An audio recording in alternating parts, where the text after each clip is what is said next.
السلام علیکم، میں سمیع ابراہیم ہوں اور وفاقی دارالحکومت یہاں اسلام آباد سے بڑی اہم جو انفارمیشن ہے اس کے ساتھ آج پریس کانفرنس کی نواز شریف کے بھائی شہباز شریف صاحب نے، جو وزیر اعظم ہیں پاکستان کے، ان کے ساتھ ان کے وزراء بھی تھے اور جو گفتگو اس میں ہوئی اس پر میں بات کروں گا۔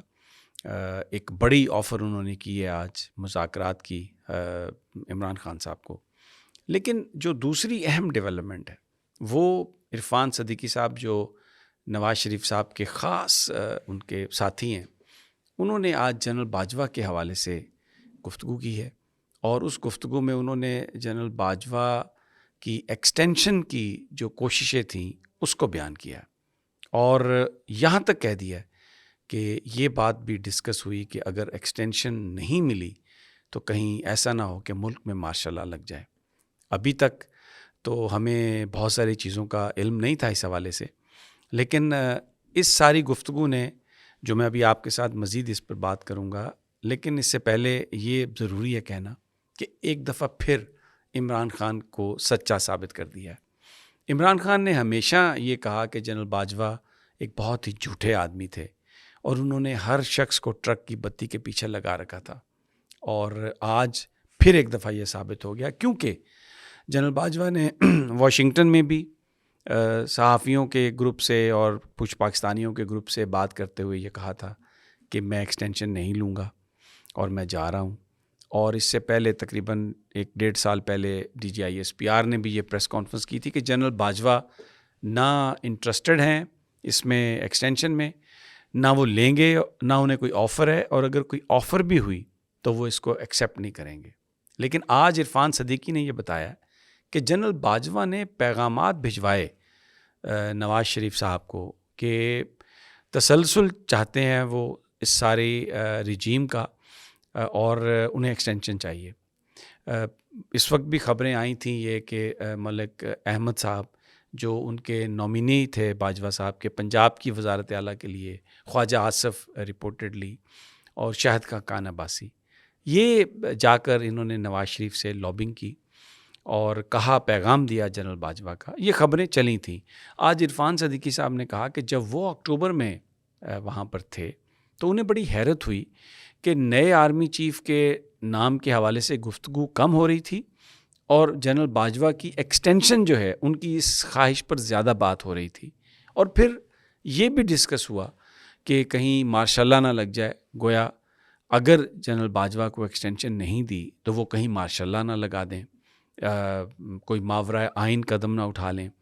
عرفان صدیقی کے بقول نواز شریف صاحب نے یہ کہا کہ یہ حکومت جاتی ہے جائے، مارشل لا لگتا ہے لگ جائے، لیکن ایکسٹینشن نہیں دی جائے گی اس طرح سے۔ اور ساتھ انہوں نے جو لوگ پیغام لے کے آئے تھے ان سے کہا کہ جنرل باجوہ سے کہیں کہ وہ ڈائریکٹلی اگر ایکسٹینشن لینی ہے تو ڈائریکٹلی مجھ سے بات کرے، لیکن اس کے ساتھ ہی انہوں نے بقول عرفان صدیقی کے یہ بھی واضح کر دیا کہ ایکسٹینشن نہیں ملے گی، اور یہ پیغام بھیجا جنرل باجوہ کو کہ آپ خود سے اس بات کا اعلان کر دیں کہ آپ ریٹائر ہو رہے ہیں۔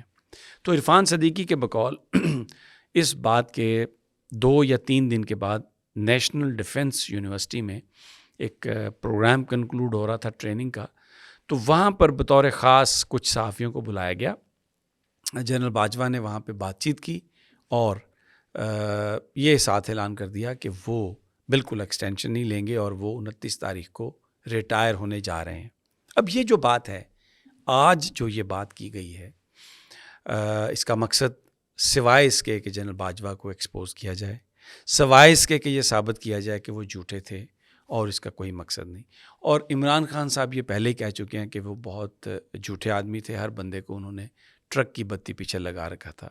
تو جو شہباز شریف صاحب آج کی پریس کانفرنس میں جنرل باجوہ کے بارے میں یہ بات کہنے پر عمران خان کو محسن کش قرار دے رہے تھے اور کہہ رہے تھے کہ جنرل باجوہ کے اتنے احسانات تھے عمران خان پر، لیکن وہ ان کو جھوٹا کہہ رہے ہیں، وہ ان پر مختلف قسم کے الزامات لگا رہے ہیں، وہ محسن کش آدمی ہیں۔ عین اسی وقت ان کے بھائی صاحب بھی یہ بیان فرما رہے تھے، ان کے خاص جو معتمد ہیں عرفان صدیقی صاحب، کہ بڑی پریشر ڈال رہے تھے باجوہ صاحب ایکسٹینشن لینے کے لیے۔ تو باجوہ صاحب سے آج نواز شریف صاحب نے بدلہ لے لیا بالکل. اور یہ جو بات کہ اے پولیٹیکل پاکستان کی اسٹیبلشمنٹ رہنا چاہتی تھی اور آگے بھی اس کے یہی شاید عزائم تھے، اگر ہم عرفان صدیقی صاحب کی بات کو درست مان لیتے ہیں تو یہ سب چیزیں پھر غلط ثابت ہوتی ہیں. بڑے ایمبیشیس آدمی تھے جنرل باجوہ، اور حکومت اور یہ رہنا چاہتے تھے آرمی چیف کے طور پر، اور اسی کے لیے یہ مینیپولیشن انہوں نے ساری کی. اور نواز شریف صاحب نے ان کو بالکل جس وقت وہ ریٹائر ہو کے چلے گئے ان کو ایکسپوز کر دیا. ایک طرف ان کے بھائی عمران خان کو یہ کہہ رہے ہیں کہ باجوہ صاحب ریٹائر ہو گئے ہیں، آپ آرام سے انہیں ریٹائر لائف گزارنے دیں، اور دوسری طرف جو نواز شریف کے ساتھی ہیں وہ باجوہ کا وہ چہرہ پیش کر رہے ہیں جو پاکستان کے لوگوں نے نہیں دیکھا. یہ یاد رکھیے کہ it is about Pakistani establishment. اب یہ it is not about the person of general Bajwa. تو بہت سارے لوگ ہمیشہ یہ کہتے رہے ہیں کہ جو زہر ہے شریف خاندان کے سینوں میں پاکستان کے اداروں اور خاص طور پر فوج کے حوالے سے، وہ کبھی دور نہیں ہو سکتا. 5 آرمی کے سربراہ لگائے ہیں نواز شریف صاحب نے، اور سب سے ہی ان کے معاملات خراب ہوئے ہیں. اور اب یہ جو باجوہ صاحب ریٹائر ہوئے جانے سے پہلے اس سرکار کو ان پلیس کرنے میں، یہ پاکستان میں یہ بلیو کیا جاتا ہے کہ جنرل باجوہ جو ہیں ان کا ایک بڑا رول تھا. تو اب آپ دیکھ لیں اور فیصلہ خود کر لیں کہ نواز شریف صاحب کیا گفتگو کر رہے ہیں. اب میں آتا ہوں آج کی پریس کانفرنس. 2 چیزیں ہوئیں اس میں. ایک تو شہباز شریف صاحب نے اس بات کو ایکسیپٹ کیا کہ مذاکرات ہو رہے تھے. اسحاق ڈار صاحب نے جو بھی ملاقاتیں کیں عارف علوی صاحب سے، وہ ان کی منظوری سے ہوئیں، اور ساتھ انہوں نے یہ کہا کہ وہ پاکستان کے لیے 100 قدم بھی آگے جا سکتے ہیں. اور پھر ساتھ انہوں نے یہ بھی کہا کہ تالی ایک ہاتھ سے نہیں بجتی، تالی دونوں ہاتھوں سے بجتی ہے. تو آج انہوں نے یہ کنفرم کیا کہ مذاکرات ہو رہے ہیں، اور پھر یہ بھی کہا کہ اگر عمران خان صاحب سنجیدہ ہوں، یعنی ان اے وے، کیونکہ تالی ایک ہاتھ سے نہیں بجتی، اگر وہ بھی بجانا چاہتے ہیں تو ہم بھی تالی بجانے کے لیے تیار ہیں. اس کے ساتھ انہوں نے سخت باتیں بھی کہیں. عمران خان سے یہ کہا کہ وہ بہت ایگوسٹک ہیں، وہ جھوٹے ہیں، وہ فراڈ ہیں، ایسے فراڈ کے ساتھ کیا بات ہم کریں. لیکن یہ نہیں کہا کہ بالکل کوئی گفتگو نہیں ہوئے گی، کوئی گفتگو نہیں ہوئی. اس ساری جو اینٹائی عمران خان گفتگو ہے اس کے بیچ میں یہ بات کہی انہوں نے کہ تالی دونوں ہاتھوں سے بجتی ہے اور پاکستان کے لیے ہم 100 قدم آگے بڑھنے کے لیے تیار ہیں. تو آج شہباز شریف نے جو کل عمران خان کا جو پیغام تھا، جو انہوں نے اسٹیبلشمنٹ کو دیا تھا، جس میں انہوں نے جنرل عاصم منیر سے یہ کہا تھا کہ وہ حافظ قرآن ہیں، اچھے آدمی ہیں، اور ان کو بہت امید ہے کہ اب یہ جو فوج میں رجیم چینج ہوئی ہے، جو نیا آنے والا سیٹ اپ ہے، اس سے ان کو بہت امید ہے کہ وہ پاکستان کے لیے، پاکستان کی اقتصادی ترقی کے لیے وہ کام کریں گے. اور عمران خان کے نزدیک جو اس وقت کرائسس ہے اس سے نکلنے کا ایک ہی طریقہ ہے، اور وہ ہے کہ نئے انتخابات، انتہائی شفاف انتخابات وہی پاکستان کو اس کرائسس سے نکال سکتے ہیں. تو یہ ایک بڑی پازیٹیو اور بہت زبردست ڈیولپمنٹ ہے.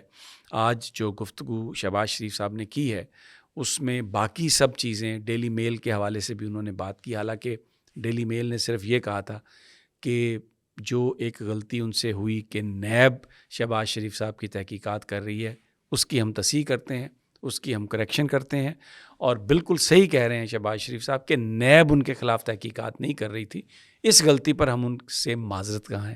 اس کو آج پھر انہوں نے یہ بنا کے پیش کیا کہ جی وہ ڈیلی میل نے تو ہم سے معافی مانگ لی ہے اور ہم سچے ثابت ہو گئے ہیں. حالانکہ ایسا کچھ نہیں. لوگ بھی سمجھتے ہیں، اپنا مذاق انہوں نے خود اڑوایا، اور لوگوں کو پتہ ہے کہ ڈیلی میل نے معذرت کس بات پر کی ہے اور اس کو کس طریقے سے شریف خاندان اپنی صفائی کے لیے پیش کر رہا ہے. اور جو سسٹم ہے وہ اس وقت شریفوں کو بھرپور مدد کر رہا ہے. سلمان شہباز جو ہیں اب وہ پیش ہوں گے عدالت میں، اور نیب تیاری کر چکی ہے کہ بالکل ان کی ضرورت نہیں ہے، اور ان کے خلاف جو کیسز ہیں، آپ یہ جو نئے قوانین ہوئے ہیں اس کے بعد تو بالکل وہ سن بھی نہیں سکتے. تو وہ بھی وہ جو مشین میں سے صاف ہو کے پوتر ہو کے نکل رہے ہیں. تو اس کے بعد پھر باری ہمیں لگتا ہے کہ نواز شریف صاحب کی. بہرحال بڑی ایک ہیجانی سی کیفیت ہے اس وقت پاکستان کی سیاست میں. اور آج بھی عمران خان صاحب نے اکنامک ایکسپرٹس کے ذریعے نیشنل میڈیا پر یہ بتایا کہ کس طرح پاکستان کی صورتحال خراب ہے.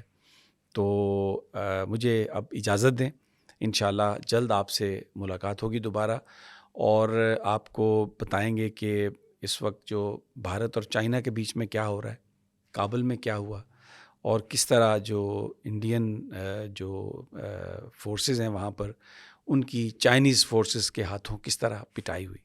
اجازت دیجیے اگلی ویڈیو تک. اللہ نگہبان.